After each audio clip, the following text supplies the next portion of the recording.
Hello बच्चों, एक question solve करते हैं 2026 IIT एडवांस में आई हुई है।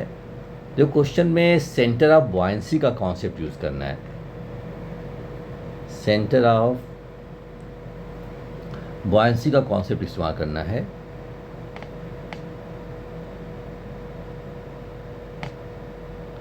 सेंटर ऑफ बॉयंसी का कॉन्सेप्ट इस्तेमाल करना है। अब ये सेंटर ऑफ बॉयंसी वो पॉइंट है जहाँ पे आप कह सकते हो कि अपथ्रस्ट फोर्स एक्ट कर रहा है। The point eight which upthrust force can be assumed to be acting, है ना। आप क्वेश्चन को ध्यान से पढ़ते हैं। बोला tank consist of two immiscible liquid of density 6 rho. Obviously बात है, जिसकी डेंसिटी ज़्यादा होगी वो नीचे होगा और जिसकी डेंसिटी कम होगी वो ऊपर होगा। The higher density liquid is filled up to height of L/2 from the bottom. The thin rod of density rho and length L is fully immersed and hinged at the bottom so that it can oscillate freely as shown in the figure. If the rod is slightly disturbed का मतलब obviously बात है theta हमें बहुत small लेना है, theta is small, ठीक है ना। From its equilibrium the time period of oscillation is this much where g is this, ठीक है। अब देखो हमारे पास जनरली 3 मेथड होते हैं, force method, torque method and energy method. Force, torque and energy method होते हैं। इनमें से हम लोग टॉर्क मेथड इस्तेमाल करेंगे क्योंकि ये एंगुलर एस्टिम कर रहा है, क्योंकि ये बॉडी एंगुलर एस्टिम कर रही है तो हम लोग टॉर्क मेथड को यूज़ करेंगे, ठीक है। अब मान लो कि ये बॉडी अपनी पोजीशन से हल्की सी डिस्प्लेस हो गई। दिस इज़ वर्टिकल पोजीशन, ये इक्विलिब्रियम पोजीशन है, ये इसकी इक्विलिब्रियम पोजीशन है, ये इसकी इक्विलिब्रियम पोजीशन है। और position at any time T, position at any time T, ठीक है। अब इसका 50% पार्ट लिक्विड 6 रो में सबमर्ज है और 2 रो में 50% पार्ट सबमर्ज है, राइट। अब थीटा बहुत छोटा है तो मैं कह सकता हूँ कि अगर ये L/2 है तो नियरली ये भी L/2 होगा, सही है।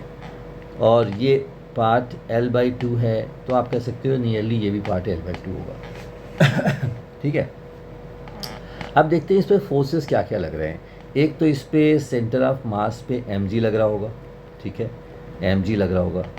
एक अपथ्रस्ट फोर्स, इसका जो सेंटर ऑफ बॉयंसी, देखो इस पार्ट का सेंटर ऑफ बॉयंसी, इस पार्ट का सेंटर ऑफ बॉयंसी इसके सेंटर ऑफ मास पे होगा, ठीक है ना।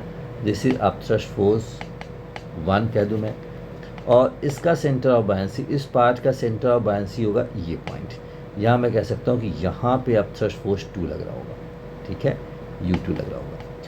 अब बॉडी रोटेशनल मोशन कर रही है, बॉडी इस तरीके से यूँ ऑसिलेट कर रही है, तो हमें टॉर्क निकालना है। Let us calculate the restoring torque. Restoring torque calculate करो, रीस्टोरिंग टॉर्क, ठीक है। तो अब देखो कौन सा टॉर्क ऐसा है जो बॉडी को अपनी पोजीशन में वापस आने की कोशिश कर रहा है। तो ऑब्वियस सी बात है वो टॉर्क है U1 की वजह से और वो टॉर्क है U2 की वजह से, ठीक है।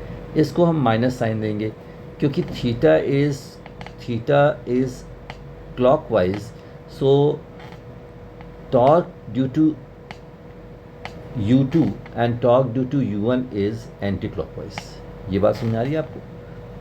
अगर थीटा डिस्प्लेसमेंट है मीन पोजीशन से, इसको मैं पॉजिटिव लेता हूँ तो ये डायरेक्शन निगेटिव हो जाएगी, ये डायरेक्शन निगेटिव हो जाएगी। इसलिए मैं देखो यहाँ पे माइनस साइन का इस्तेमाल किया है। लेकिन ग्रेविटी का जो टॉर्क होगा वो डीस्टेबलाइजिंग टॉर्क होगा, तो mg के टॉर्क को हम पॉजिटिव ले रहे हैं थीटा की डायरेक्शन में। ये पॉजिटिव हो गया और ये दोनों निगेटिव हो गए, सही।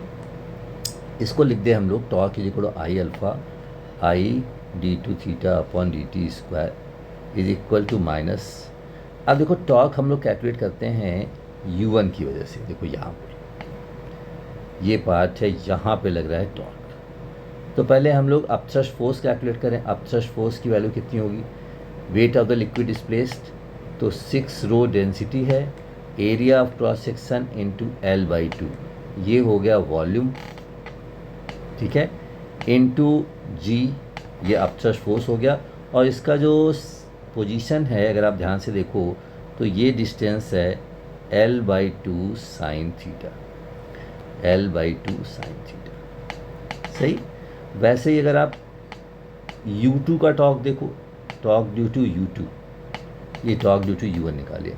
टॉर्क ड्यू टू U2 अगर मैं कैलकुलेट करूं तो 2 रो डेंसिटी है, area of cross section into L/2 इतना पार्ट डूबा हुआ है तो इतना अपथ्रस्ट फोर्स हुआ, जी बी मल्टीप्लाई करो तब अपथ्रस्ट फोर्स मिलेगा। अब इसका परपेंडिकुलर डिस्टेंस, अब यहाँ से ये परपेंडिकुलर डिस्टेंस, मैं इसके बाद टॉर्क निकाल लूँ, ये लाइन ऑफ एक्शन है तो this is the perpendicular distance, ये परपेंडिकुलर डिस्टेंस हुआ तो ये कितना हो जाएगा 3L/4 साइन थीटा।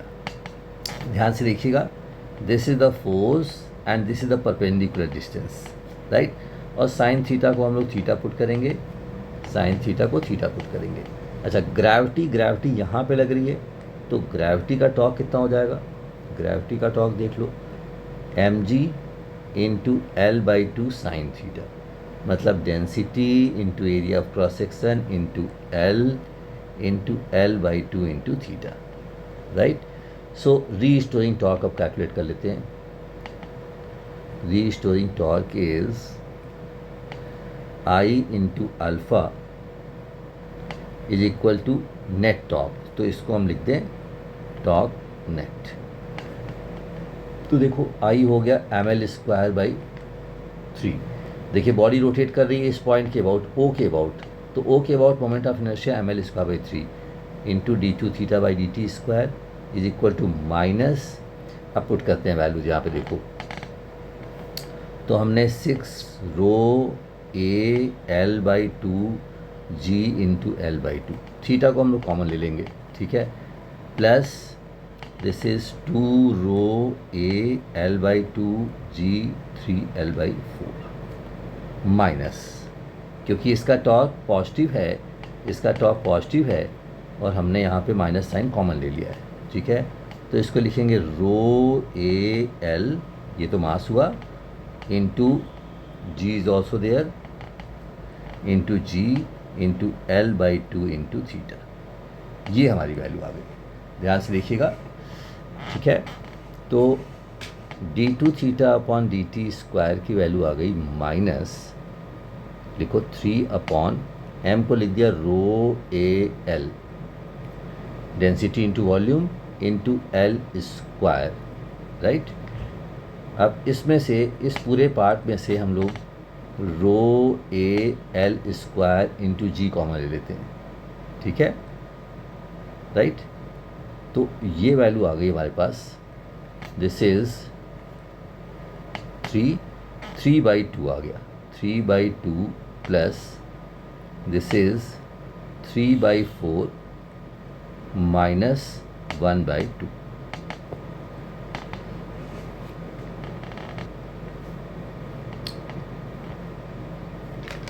तो ये वैल्यू आ गई, रो काट दो, A काट दो, L² काट दो, तो ये आ गया minus 3/L into G, that is 3/2 minus 1/2, right. So that comes out to be 3, ये थीटा भी यहाँ पे है, 3/3G/L into theta with minus sign.